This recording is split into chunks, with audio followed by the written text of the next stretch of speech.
primary colors. And if we combine these colors, we get new ones. Now, do you have any idea what the new colors would be called? They're called secondary.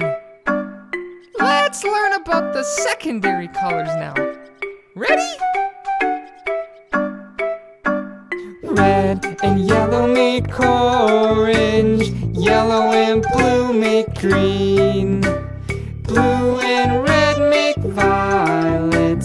These are secondary. Wow! Red and yellow make orange, yellow and blue make green, blue and red make violet.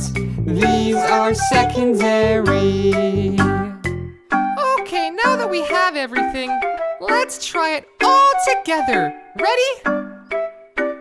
Red, red, R-E-D. Red is the color of an apple. C, blue, blue, B-L-U-E. Blue is the color of the sea. Wow. Yellow, yellow, Y-E-L-L-O-W. Yellow is the color of a bee. See?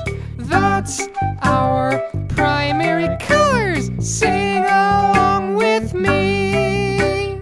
Red and yellow make orange, yellow and blue make green, blue and red make violet.